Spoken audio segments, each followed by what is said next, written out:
Good morning student. बाल साधना शिक्षण संस्थान की ऑनलाइन क्लासेस में आपका स्वागत है। देखिए, कल वाले वीडियो में अपन ने लास्ट में बात की थी 16 ग्रुप एलिमेंट की, और लास्ट में आपसे एक क्वेश्चन पूछा था। क्वेश्चन आपसे पूछा था कि यानी नाइट्रोजन की प्रथम आयनन एंथैल्पी का मान ऑक्सीजन की प्रथम आयनन एंथैल्पी से अधिक होता है, जबकि ऑक्सीजन का आकार छोटा होता है। इसकी आयनन एंथैल्पी का मान अधिक होना चाहिए। ऐसा क्यों होता है? ऐसा होता है यानी नाइट्रोजन का जो इलेक्ट्रॉनिक विन्यास है, अर्धपूरित इलेक्ट्रॉनिक विन्यास, जो कि स्थायी विन्यास होता है, सममित विन्यास होता है, इसमें से इलेक्ट्रॉन को पृथक करने के लिए अधिक एनर्जी की रिक्वायरमेंट होती है। इस कारण नाइट्रोजन की प्रथम आयनन एंथैल्पी का मान ऑक्सीजन की प्रथम आयनन एंथैल्पी से अधिक होता है। फिर मैंने आपसे जो क्वेश्चन पूछा था कि क्या कारण है कि नाइट्रोजन की द्वितीय आयनन एंथैल्पी IE2 या IEH2 एक ही बात है। नाइट्रोजन की द्वितीय आयनन एंथैल्पी का मान ऑक्सीजन की द्वितीय आयनन एंथैल्पी से कम होता है। कहने का मतलब ऑक्सीजन की द्वितीय आयनन एंथैल्पी का मान अधिक होता है। अब वो चाहे फास्फोरस की, चाहे सल्फर की कंपैरिजन करके पूछा जाए, चाहे किसी भी एलिमेंट की कंपैरिजन करके पूछा जाए, तो आपको आंसर जो है वो इलेक्ट्रॉनिक कॉन्फ़िगरेशन से इसका आंसर देना है। तो देखिए, या शायद से दे देना, वो तो संगत आवर्त के लिए हो जाएगा कि संगत आवर्त में 15 और 16 का पूछा जाए। अब देखिए, यानी एक इलेक्ट्रॉन निकलने के पश्चात इसका इलेक्ट्रॉनिक कॉन्फ़िगरेशन क्या हो जाएगा? 1s2 2s2 2p2। और एक निकलने के पश्चात इसका इलेक्ट्रॉनिक विन्यास क्या हो जाएगा? 1s2 2s2 2p3। अब इसमें कौन सी अवस्था है? अर्धपूरित अवस्था। इसमें न तो अर्धपूरित है और न ही पूर्ण पूरित है। अब ऑक्सीजन का क्या है? स्थायी विन्यास है। अब इसमें से इलेक्ट्रॉन पृथक करेंगे तो अधिक एनर्जी की रिक्वायरमेंट होगी। इस कारण द्वितीय आयनन एंथैल्पी का मान ऑक्सीजन का अधिक होता है नाइट्रोजन की द्वितीय आयनन एंथैल्पी से। तो 4-5 स्टूडेंट ने तो इसका आंसर दिया है। तो थैंक यू। ऐसे ही मेहनत कीजिए, लगे रहिए, अच्छे मार्क्स मिलेंगे आपको। अब देखिए, कल अपन जनरल प्रॉपर्टी की बात कर रहे थे। 16 ग्रुप जो एलिमेंट हैं उनकी जनरल प्रॉपर्टी क्या है? पहली प्रॉपर्टी अपन ने देखी थी इलेक्ट्रॉनिक कॉन्फ़िगरेशन। दूसरी प्रॉपर्टी अपन बात कर रहे थे atomic and ionic radii, atomic and ionic radii. Third property की अपन ने बात की थी आयनन एंथैल्पी। ठीक है, तो देखिए, अगली जो प्रॉपर्टी है वो है इलेक्ट्रोनेगेटिविटी। इलेक्ट्रोनेगेटिविटी, इलेक्ट्रोनेगेटिविटी मतलब विद्युत ऋणात्मकता। विद्युत ऋणात्मकता। आवर्त सारणी में सबसे अधिक विद्युत ऋणात्मकता किसकी होती है? फ्लोरीन की होती है, जो कि कितनी होती है? 4 होती है। और उसके बाद जो होती है वो ऑक्सीजन की होती है, जो कि 3.5 होती है। ठीक है, तो अब मैं बात करती हूँ 16 ग्रुप एलिमेंट की। तो 16 ग्रुप में आते हैं ऑक्सीजन, सल्फर, सेलेनियम, टेलुरियम और पोलोनियम। बात करती हूँ विद्युत ऋणात्मकता की, कि विद्युत ऋणात्मकता वर्ग में यदि अपन ऊपर से नीचे जाएंगे तो इस स्थिति में विद्युत ऋणात्मकता के मान में क्या आती है? कमी आती है, क्योंकि आकार बढ़ता है। आकार बढ़ेगा तो इस दौरान यानी इलेक्ट्रोनेगेटिविटी क्या होती है? बंद के इलेक्ट्रॉन को अपनी तरफ आकर्षित करने की कैपेसिटी होती है। तो आकार बढ़ेगा तो खुद के इलेक्ट्रॉन पर इतना आकर्षण नहीं रहेगा, दूसरे के इलेक्ट्रॉन को क्या आकर्षित करेगा? तो इस कारण ऑक्सीजन जो है उसका आकार छोटा है, तो विद्युत ऋणात्मकता क्या होगी? अधिक होगी। उसके बाद सल्फर, उसका आकार बड़ा है तो उसकी कम होगी। जो नीचे जाएंगे तो परमाणुीय आकार बढ़ने के कारण विद्युत ऋणात्मकता के मान में क्या आती है? कमी आती है। तो सबसे अधिक होती है ऑक्सीजन की, उसके बाद सल्फर, सेलेनियम, टेलुरियम और पोलोनियम की। अब यदि बात की जाए, यानी यहाँ से एक क्वेश्चन पूछ लिया जाता है कि H2O हाइड्रोजन के साथ ऑक्सीजन रिएक्शन करके H2O बनाता है, सल्फर के साथ H2S बनाता है। कई बार क्वेश्चन पूछ लिया जाता है कि H2O जो है वो द्रव है, जबकि H2S क्या है? गैस है। कारण बताइए। तो इसका जो आंसर है वो भी यानी ऑक्सीजन जो है इसकी विद्युत ऋणात्मकता का मान सल्फर से क्या है, अधिक है, और अधिक विद्युत ऋणी परमाणु है, और दो अधिक विद्युत ऋणी परमाणुओं के बीच में आ जाने से कौन सी बॉन्डिंग का निर्माण होता है, हाइड्रोजन बॉन्डिंग का निर्माण होता है। तो H2O में क्या पाई जाती है, हाइड्रोजन बॉन्डिंग पाई जाती है, जबकि H2S में हाइड्रोजन बॉन्डिंग नहीं पाई जाती है, क्योंकि सल्फर की विद्युत ऋणात्मकता क्या है, कम है, और कम होने के कारण ये हाइड्रोजन बॉन्डिंग का फॉर्मेशन नहीं करता है। इस कारण ये किस फॉर्म में पाया जाता है, गैसीय फॉर्म में पाया जाता है, जबकि H2O जो है वो किस फॉर्म में पाया जाता है, लिक्विड फॉर्म में पाया जाता है, क्योंकि एक H2O जो है दूसरे H2O के साथ क्या बना लेता है, हाइड्रोजन बॉन्डिंग बना लेता है। दो अधिक विद्युत ऋणी परमाणु बीच में क्या आ गया, हाइड्रोजन।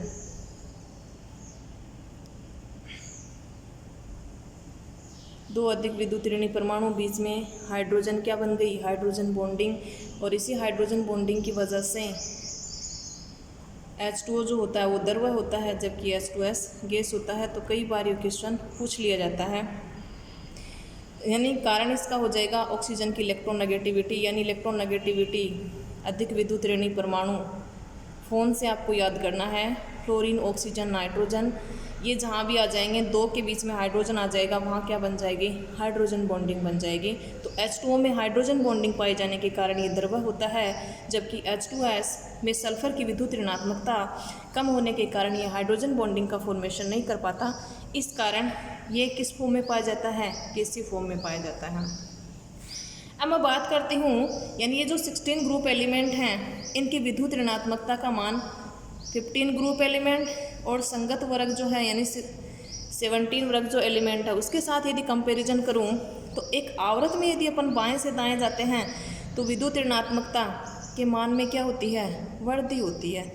तो 15वें वर्ग के जो तत्व हैं उनकी अपेक्षा संगत आवर्त का जो तत्व है इनकी विद्युत ऋणात्मकता 16 वर्ग की क्या होगी, ज़्यादा होगी, लेकिन 17 वर्ग से क्या होगी, कम होगी, क्योंकि एक आवर्त में अपन बाएं से दाएं जाते हैं तो विद्युत ऋणात्मकता के मान में क्या होती है, वृद्धि होती है।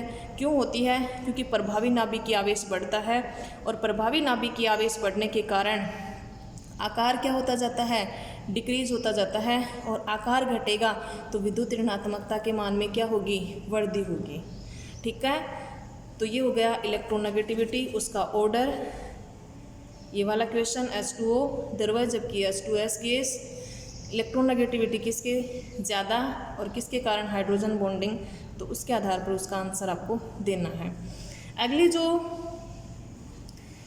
प्रॉपर्टी है, जनरल प्रॉपर्टी, वो है इलेक्ट्रॉन लब्धि enthalpy, electron gain enthalpy, electron लब्धि एंथैल्पी। अब देखिए आवर्त सारणी में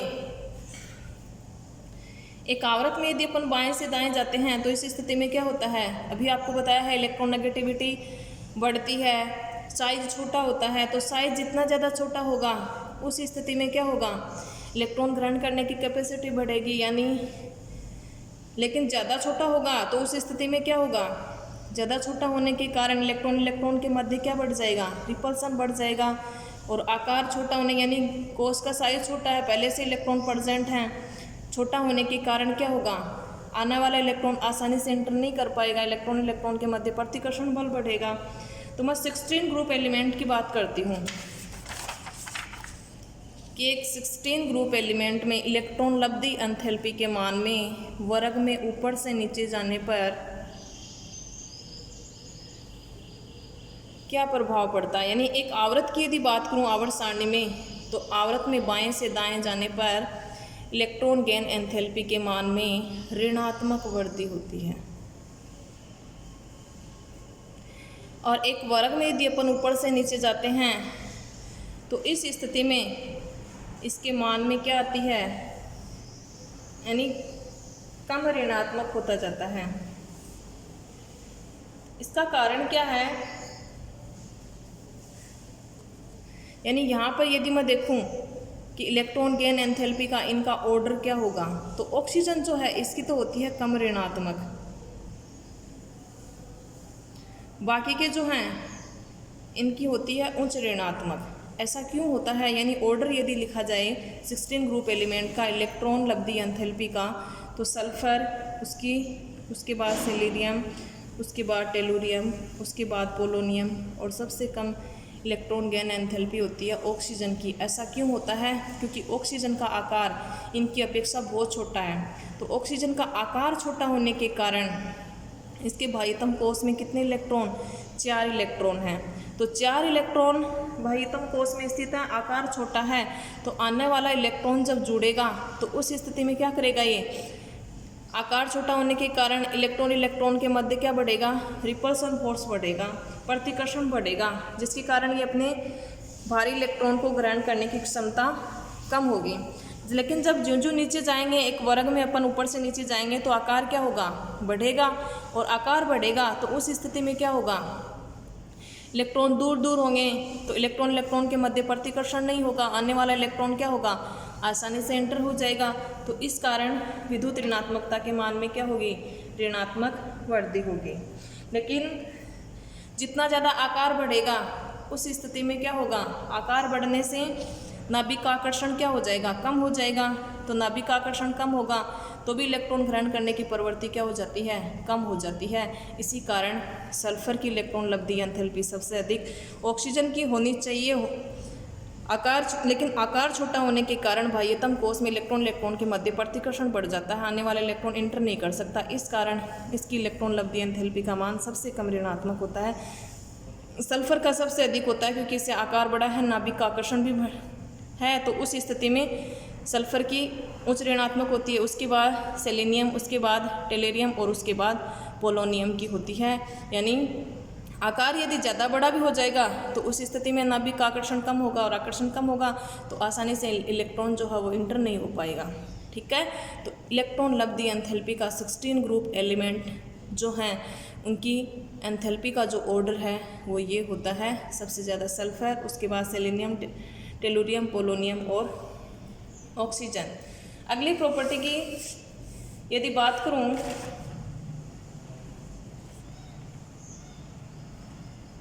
अगली प्रॉपर्टी यानी इलेक्ट्रोनेगेटिविटी हो गई, इलेक्ट्रॉन लब्धि एंथैल्पी हो गई, आयनन एंथैल्पी हो गई, atomic and ionic radial electronic configuration, तो ये हो गई सारी जनरल प्रॉपर्टी हो गई। अब अपन देखते हैं फिजिकल प्रॉपर्टी। अगली प्रॉपर्टी है फिजिकल प्रॉपर्टी, भौतिक गुण, यानी melting point, boiling point, density सारे इसमें आ जाएंगे फिजिकल प्रॉपर्टी में। फिजिकल प्रॉपर्टी, भौतिक गुण। फिजिकल प्रॉपर्टी की यदि बात करूं तो 16 ग्रुप जो एलिमेंट हैं यानी ऑक्सीजन, सल्फर, सेलेनियम, टेलुरियम और पोलोनियम, ऊपर वाले जो 2 तत्व हैं ऑक्सीजन और सल्फर की यदि बात करूं, इनकी प्रकृति होती है यानी अधातु होते हैं। सेलेनियम और टेलुरियम की यदि बात करूं तो ये होते हैं उपधातु, और पोलोनियम जो होती है वो क्या होती है? धातु होती है। कहने का मतलब वर्ग में ऊपर से नीचे जाने पर कौन सी प्रॉपर्टी बढ़ती है? धात्विक गुण बढ़ता है। धात्विक गुण बढ़ता है यानी अधातु है, फिर उपधातु, तो उपधातु में तो धातु और अधातु दोनों की प्रॉपर्टी पाई जाती है। और फिर पोलोनियम जो है वो क्या है? धातु। तो कहने का मतलब वर्ग में ऊपर से नीचे जाने पर इलेक्ट्रॉन देने की प्रवृत्ति बढ़ती है, और ऊपर जो है वो इलेक्ट्रॉन ग्रहण करने की प्रवृत्ति है, तो वो क्या है? अधातु। और पोलोनियम क्या है? धातु। तो कहने का मतलब एक वर्ग में अपन ऊपर से नीचे जाते हैं, तो बात कर रहे हैं 16 ग्रुप एलिमेंट की, तो वर्ग में ऊपर से नीचे जा रहे हैं, कौन सी प्रॉपर्टी बढ़ेगी? धात्विक प्रॉपर्टी बढ़ती है, अर्थात धात्विक गुण बढ़ता है। अब मैं यदि बात करूँ इनकी एटोमेटिसिटी की, यानी परमाणुकता की, परमाणुकता, तो ऑक्सीजन जो है वो द्वितीय परमाणु अणु के रूप में पाई जाती है, यानी O2 के रूप में पाई जाती है, जिसमें ऑक्सीजन के मध्य क्या उपस्थित होता है? द्वितीय आबंध उपस्थित होता है, इसमें एक सिग्मा और एक पाई होता है। ये दो लोन पेयर, तो ये होती है O2 की संरचना, अनुनादी संरचना। यदि इस तरह से शो की जाए तो इस तरह की स्ट्रक्चर होती है। तो O2 जो है वो द्वितीय परमाणु होती है, और बाकी के जो तत्व हैं ये होते हैं बहुपरमाणु अणु के रूप में, बहुपरमाणु अणु के रूप में। जैसे सल्फर है, एसेट अणु के रूप में पाया जाता है। सेलेनियम है एसेट अणु के रूप में पाया जाता है। तो ये टेलुरियम है, ये भी बहुपरमाणुक अणु के रूप में पाए जाते हैं। लेकिन पोलोनियम धातु है तो वो तो बहुपरमाणु के रूप में नहीं होगा। तो ऑक्सीजन है वो द्विपरमाणुक है, जबकि बाकी जो तत्व हैं वो क्या हैं, बहुपरमाणुक हैं। अब सल्फर जो है एसेट है, इसकी स्ट्रक्चर अपन आगे भी डिस्कस करेंगे, आगे पूरा आएगा सल्फर का, यानी क्राउन से स्ट्रक्चर होती है। एट जो मॉलिक्यूल हैं इस तरह से, एक सल्फर यहाँ 2 3 4 5 6 7 और 8, ये होती है इसकी क्राउन शेप्ड स्ट्रक्चर। भाइतम कोश में 6 इलेक्ट्रॉन, 1 2 3 4 5 6, तो इस तरह से यानी ताजनुमा संरचना होती है बात की जाए तो। अगली प्रॉपर्टी की बात करूँ यानी फिजिकल प्रॉपर्टी की, तो वो है boiling point and melting point. यदि सामान्य बात की जाए यानी वेरिएशन नीचे जाने पे आते हैं। बॉइलिंग मेल्टिंग पॉइंट के मान में एक बार तो क्या आती है, वृद्धि होती है, फिर कमी आती है, वो लास्ट में जाकर के होता है। लेकिन यदि वैसे देखा जाए तो क्रमशः बॉइलिंग पॉइंट और मेल्टिंग पॉइंट के मान में 16 ग्रुप एलिमेंट में जब अपन वर्ग में ऊपर से नीचे जाते हैं तो इनके मान जनरली बढ़ते हैं। अगली प्रॉपर्टी की बात करूं, डेंसिटी, घनत्व। परमाणु द्रव्यमान बढ़ता है तो डेंसिटी के मान में क्या होती है, वृद्धि होती है। तो इस कारण वर्ग में अपन ऊपर से नीचे जाते हैं तो 16 ग्रुप एलिमेंट में नीचे जाने पर घनत्व के मान में वृद्धि होती है। तो ये हो गई फिजिकल प्रॉपर्टी, धात्विक गुण, परमाणुकता, बॉइलिंग पॉइंट, मेल्टिंग पॉइंट और देन डेंसिटी। अब अपन बात करते हैं केमिकल प्रॉपर्टी की, रासायनिक गुण। और रासायनिक गुण में फर्स्ट ऑफ ऑल अपन देखेंगे ऑक्सीडेशन स्टेट। रासायनिक गुण, रासायनिक गुण में सबसे पहले अपन देखेंगे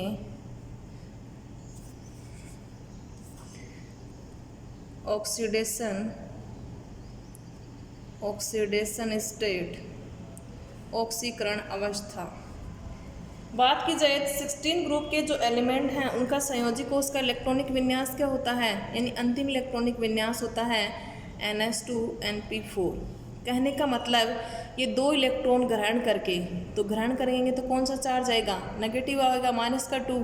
जितने ग्रहण करेंगे उतना ही माइनस का आ जाएगा।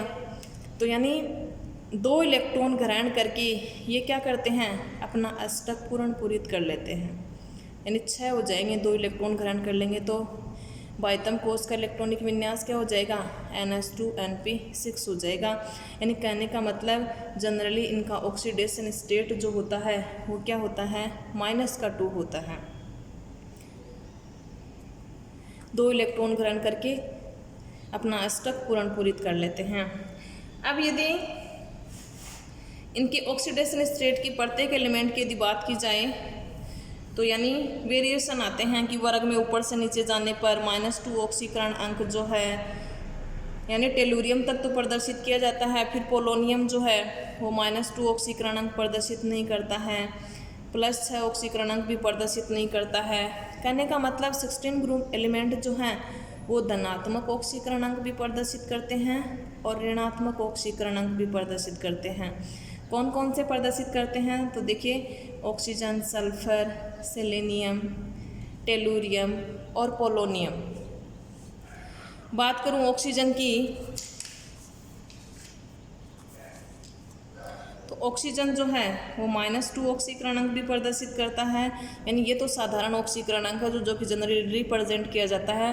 -1 भी रिप्रेजेंट करता है, +2 भी करता है, +1 भी करता है, जो कि इसके एक्सेप्शनल केसेस है, जो कि अपन ने ऑक्सीडेशन स्टेट वाले चैप्टर में यानी 11th क्लास में अपन ने ऑक्सीडेशन स्टेट वाला जो टॉपिक पढ़ा था उसमें इसके अपवाद भी देखे थे।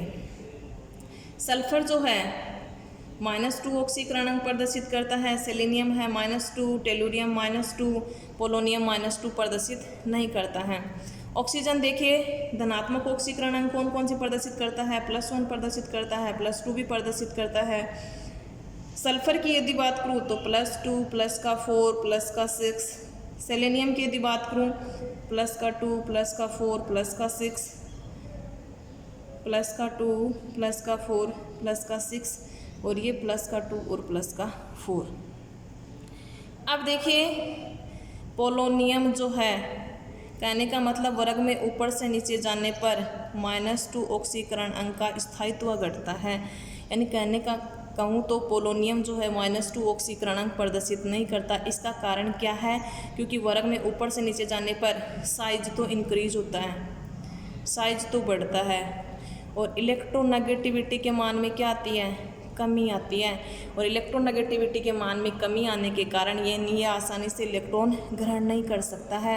और वैसे क्या है, कौन सी प्रॉपर्टी है इसकी? धात्विक प्रॉपर्टी है। धातु की प्रॉपर्टी क्या होती है? इलेक्ट्रॉन देने की होती है, न कि इलेक्ट्रॉन ग्रहण करने की।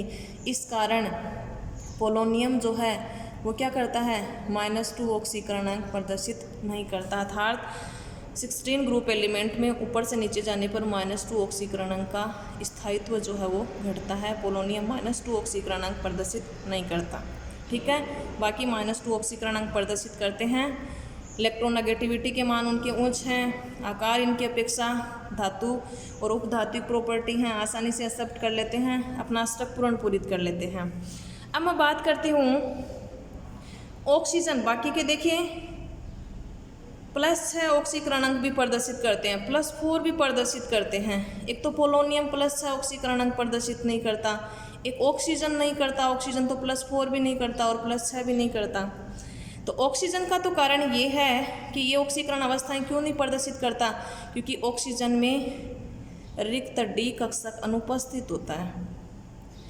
तो रिक्त डी कक्षक अनुपस्थित होने के कारण यानी ये अपनी अधिकतम सहसंयोजकता वैसे 4 बंध बना सकता है, तब भी इस पर पॉजिटिव चार्ज आएगा।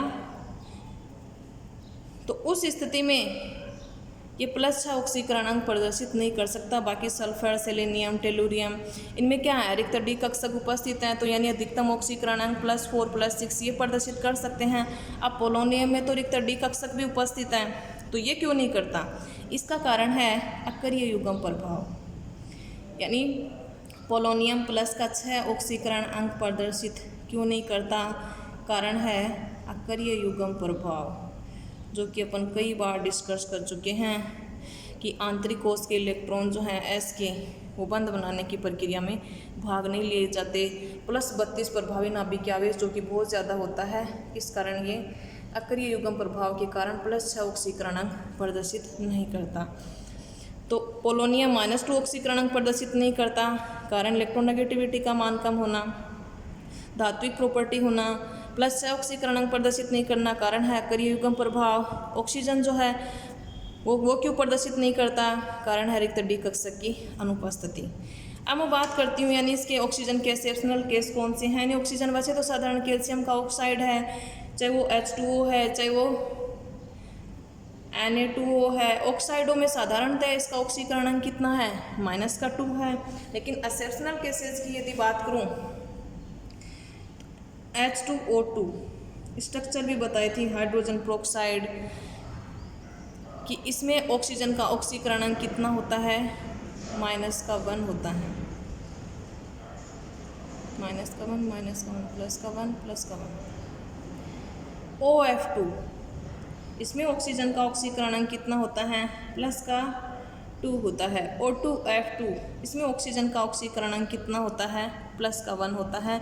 तो ये अपवाद हैं, और ये अपवाद आपको पहले भी लिखवाए हुए हैं कि ऑक्सीजन का ऑक्सीकरण अंक वैसे साधारणतः -2 होता है, लेकिन अपवाद स्वरूप -1 भी होता है, +1 भी होता है और +2 भी होता है, जो कि आपको याद करना है।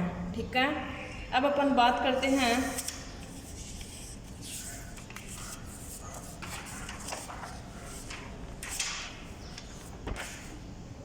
आज के लिए क्वेश्चन की, यानी ऑक्सीडेशन स्टेट इसका हो गया। ऑक्सीजन का असामान्य व्यवहार, फिर पूछेंगे क्वेश्चन, ऑक्सीजन का असामान्य व्यवहार। असामान्य व्यवहार, ऑक्सीजन का असामान्य व्यवहार यानी 16 ग्रुप का पहला एलिमेंट है। जैसे अपन ने नाइट्रोजन का असंगत व्यवहार देखा था, कि अपने वर्ग के साथ बहुत सारी यानी समानताएं दर्शाता है, फिर भी इसके बावजूद ये कुछ असमानताएं दर्शाता है जो कि ये हैं। तो इसी प्रकार ऑक्सीजन भी अपने वर्ग के तत्वों के साथ कुछ असमानताएं दर्शाता है। कौन सी असमानताएं दर्शाता है, वही जनरल आ जाएंगी कि ऑक्सीजन जो है उसका आकार क्या होता है, साइज छोटा होता है।